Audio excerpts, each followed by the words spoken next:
पूर्णिमा का पावन पवित्र दिवस है। अपने अपने गुरु महाराज जिन्होंने दीक्षा ली, उनकी जिनके मन में भाव है, उनके लिए, सभी के लिए ये पावन पवित्र दिन होता है। अपने अपने भाव से, अपने अपने मन से अपने गुरु जी के चरणों का स्मरण करते हुए उनका पूजन किया जाता है। ये कल का जो दिवस है, कल का जो दिन है, ये चरण पूजा का है।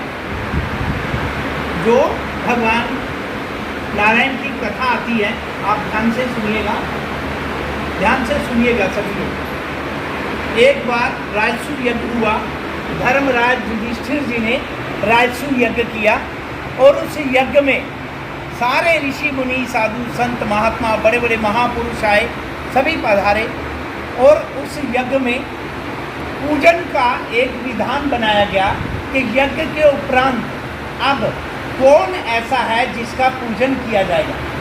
चरण धो करके उसके चरण धोने हैं और उनका पूजन किया जाएगा। चरणों की पूजा, खड़ाओं की पूजा, चरण पादुका की पूजा होनी है। तो ये राजा जो आज पूरे विश्व का राजा हुआ, पूरे विश्व का राजसू यज्ञ करके जो राजा बना है, सारे राजाओं को एकत्रित करके सभी ने सर्वसहमति से धर्मराज युधिष्ठिर जी को राजा मान लिया कि ये सारे विश्व के राजा हैं और हम इनको मानते हैं। ये जो भी धर्म के नाम पे फैसला लेंगे, जो भी इस पूरे जगत के लिए, अच्छे कार्य के लिए, हम सबकी भलाई के लिए फैसला लेंगे, वो हम सबको मान्य होगा। धर्मराज युधिष्ठिर जी, तो उनको सबने माना। अब ये राजा अपने हिसाब से अब देखेगा कि मैं किसकी पूजा करूं, क्योंकि सभी राजा तो मुझे मानते हैं। आज मेरा ऐसा दिन आ गया है कि मैंने भी पूजा करनी है, तो वो कौन सा दिन है। तो राजसू यज्ञ हुआ, राजसू यज्ञ में सारे विद्वान आए, सभी को देखा गया, राजा महाराजा आए। अब धर्मराज युधिष्ठिर जी ने सारे राजाओं के बीच में प्रश्न किया कि हे मेरे जितने भी आए हुए राजाओं, आपसे मैं विनती विनम्र प्रार्थना करता हूँ, मुझे बताएं कि अब पूजनीय कौन है। इस यज्ञ के उपरांत मैं किसका पूजन करूँ, किसके चरण धोऊं और कौन ऐसा है जिसके चरणारविंद प्रक्षालन करूँ और उसकी खड़ाओं की पूजा करूँ। उनकी जो चरण पादुका है उसका मैं पूजन करना चाहता हूँ, वो कौन है।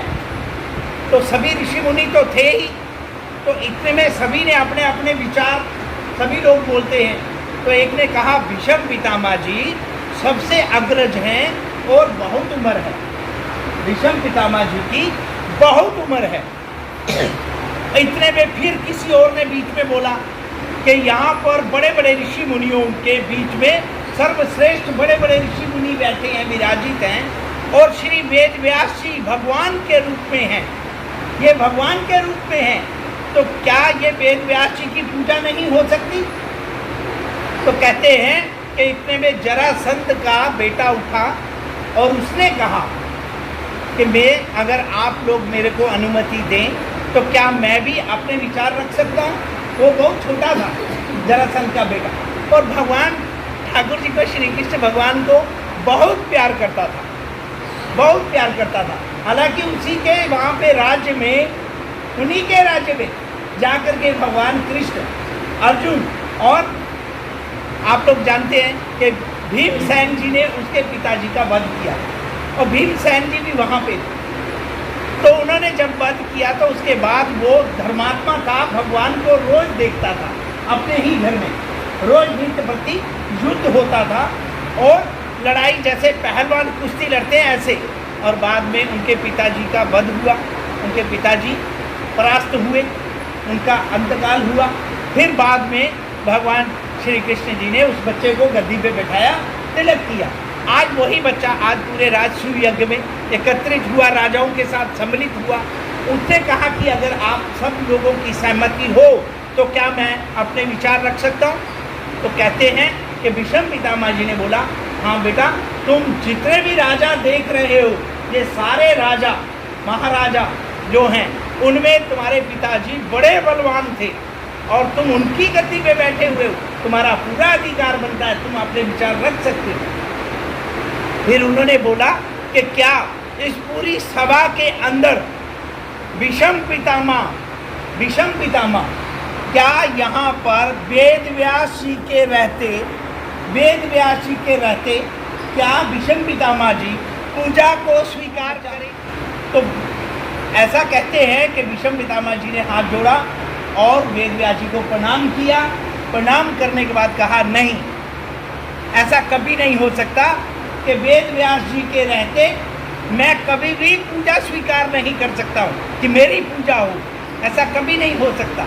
तो फिर बच्चा बोलता है कि क्या वेद व्यास जी भगवान वासुदेव श्री कृष्ण के रहते क्या ये सेवा और ये पूजन स्वीकार कर लेंगे? तो वेद व्यास जी ने हाथ जोड़ के कहा, नहीं, ऐसा कभी नहीं हो सकता। तो बोले, इस सभा में और कौन है ऐसा जो इस प्रकार का पूजनीय हो? भगवान कृष्ण के अलावा कोई भी पूजनीय नहीं है। बड़े बड़े जितने भी गुरुजन हैं उन्होंने सबने एक स्वर से कहा, एक स्वर से सारे जितने भी थे, वंदे कृष्ण जगत गुरु।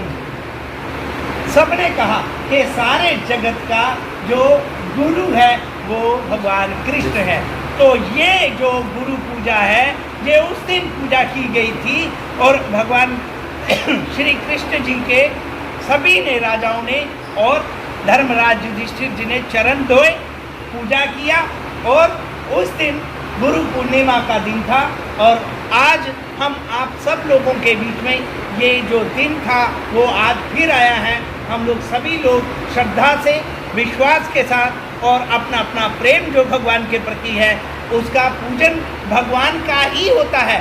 गुरु का एक शरीर मात्र ऐसा नहीं होना चाहिए। गुरु का सिर्फ एक आदेश का पालन होना चाहिए कि भगवान की घड़ाओं की पूजा। तो कल हम लोग सभी, आज जितने भी आप लोग आ गए हैं, आज आप लोगों को सभी को 12 बजे के बाद रात को आप सभी पूजा कर सकते हैं। आप लोग सभी घड़ाओं की ही पूजा होनी है, घड़ाओं को ही तिलक लगाया जाएगा और उसे ही प्रणाम किया जाएगा। बोलो बांके बिहारी लाल की जय। तो जितने आप लोग यहाँ पे विराजमान हैं और भी जितने श्रद्धालु हैं, जो भी जितने भी शिष्य लोग हैं जिनको बुलाया गया है कि आप लोग सभी आ जाएं, 12 बजे से पहले कोशिश करें आ जाएं। 12 बजे से शुरू कर देंगे, एक साथ आरती करेंगे और घड़ाओं की पूजा करेंगे सभी लोग। उससे क्या होगा कि जितनी ज़्यादा भीड़ कल होनी है वो आज पूजा करने वाले कल लाइन में ना लगें, उसका ध्यान रखें। क्योंकि आप लोगों ने आज पूजा कर दी होगी, कल ज़्यादा भीड़ तो होगी, उसकी हम आप सभी लोग पूरा देखभाल कर सकते हैं, सेवा कर सकते हैं। आए हुए जितने लोग जो होंगे उनका पूरा ख्याल रखें, ध्यान रखें। कोई दूर से आ रहा है, कोई कहीं से आ रहा है, तो आप लोग सभी लोग उनकी सेवा कर सकते हैं, इसका ध्यान रखें। बोलो बांके बिहारी लाल की जय, श्री गिरिराज जी महाराज की जय, यज्ञ नारायण भगवान की जय। जय श्री राधे, जय जय श्री राधे।